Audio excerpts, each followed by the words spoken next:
Halo semuanya, sering bingung nggak sih kapan pakainya there is, kapan there are? Aduh, pusing ya? Tenang aja, hari ini kita bakal kupas tuntas aturannya dan aku jamin caranya gampang banget. Yuk, langsung kita mulai? Coba deh pikirin, kalau di bahasa Indonesia kan gampang banget ya. Kita tinggal bilang ada. Ada mobil di depan, ada buku di meja. Udah gitu aja, simple. Nah, di bahasa Inggris ada caranya sendiri nih. Sedikit beda, tapi tenang, kuncinya gampang banget kok kalau kita udah paham. Dan inilah dia solusinya. Dua jagoan kita, there is dan there are. Nah, artinya tuh sama persis kayak ada atau terdapat. Fungsinya yaitu buat nunjukin keberadaan sesuatu. Cuma bedanya cuma di cara pakainya aja.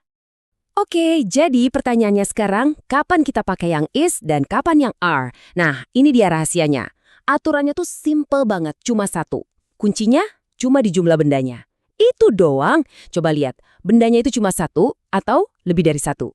Oke, jadi aturannya gini nih, dicatat ya. There is itu kita pakai buat benda yang jumlahnya cuma satu atau singular. Nah, selain itu, there is juga dipakai buat benda-benda yang nggak bisa dihitung. Contohnya kayak air, gula, atau informasi. Sebaliknya, there are, nah ini kita pakai kalau bendanya lebih dari satu atau plural. Jadi gampangnya, kalau apelnya satu, kita pakai is. Kalau apelnya ada sekilo, banyak kan ya? Ya kita pakai are. Simple kan? Yuk kita lihat contohnya biar makin jelas. Kalimatnya, there is a book on the table. Nah, kenapa kita pakai is? Jelas banget karena bukunya cuma satu. Lihat deh, ada kata a book, sebuah buku. Itu petunjuk utamanya. Oke, sekarang kita bandingin sama yang ini. There are two books on the table. Nah, di sini kita pakai are. Kenapa? Ya karena bukunya ada dua, lebih dari satu. Terus lihat juga tuh kata books-nya, ada tambahan huruf S di belakangnya. Itu tanda kalau bendanya jamak. Jelas banget kan sekarang bedanya? Oke, mantap. Aturan dasarnya udah kita kuasain nih. Tapi kan percakapan nggak cuma kalimat positif ya. Gimana kalau kita mau bilang, nggak ada loh. Atau mau nanya, ada nggak ya? Nah, yuk kita naik ke level selanjutnya. Bikin kalimat negatif itu, jujur, gampang banget. Kalian cuma perlu tambahin satu kata ajaib. Kata not. Taruhnya di mana? Langsung setelah is atau are. Jadi, there is, jadi there is not. Yang kalau mau lebih keren bisa disingkat jadi isn't. Sama juga, there are, jadi there are not, atau disingkat aren't. Tuh kan gampang banget. Gimana kalau mau nanya? Hah, ini lebih gampang lagi, sumpah. Kalian tinggal sulap sedikit kalimatnya.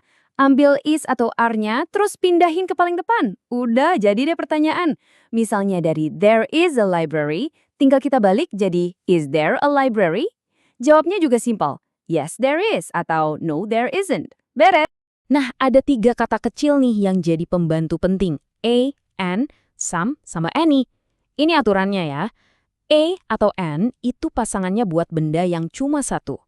Kalau some itu kita pakai di kalimat positif yang bendanya banyak. Misalnya, there are some people. Nah, kalau any ini khusus buat nanya atau buat kalimat negatif. Contohnya, are there any questions? Menguasai tiga kata kecil ini, bakal bikin bahasa Inggris kalian kedengaran jauh lebih alami. Oke, teorinya udah dapat, contohnya udah lihat. Sekarang, it's quiz time. Waktunya kita uji coba pemahaman kita. Tenang-tenang, ini kuis seru-seruan aja ya, biar ilmunya makin nempel di otak. Udah siap? Pertanyaan nomor 1. Coba lengkapi kalimat ini. There is a chair in the room. Pilihannya there is atau there are. Hayo, apa jawabannya? Kata kuncinya ada di a chair. Itu satu atau banyak? Aku kasih waktu. 3, 2, 1. Dan jawaban yang benar adalah drum roll, there is. Yap, betul banget. Kenapa? Karena a chair itu kan artinya cuma satu kursi. Buat yang jawabannya benar, high five. Keren! Oke, lanjut ya soal kedua, kalimatnya. There, blah blah blah, 5 students in the class. Coba perhatiin baik-baik. 5 students. Nah, loh, jawabannya apa nih? Ingat lagi aturannya tadi? Yap, kamu benar lagi. Jawabannya tentu aja are. Kenapa? Ya karena 5 students, 5 siswa, itu kan jelas lebih dari satu alias jamak. Jadi wajib pakai there are. Wah, kayaknya kalian semua udah pada jago nih. Oke teman-teman, jadi kita rangkum sedikit ya. Kesimpulannya tuh sebetulnya simple banget. Ingat aja ini, there is itu buat yang jumlahnya satu atau yang nggak bisa dihitung. Kayak air, udara, cinta, hehe. Kalau there are itu buat yang jumlahnya banyak, lebih dari satu. Cuma dengan dua aturan ini, kalian udah bisa loh mulai cerita tentang apa aja yang ada di sekitar kalian. Keren kan? Nah, sebagai penutup, aku punya tantangan nih buat kalian. Coba sekarang juga lihat sekeliling ruangan kalian. Apa yang kalian lihat?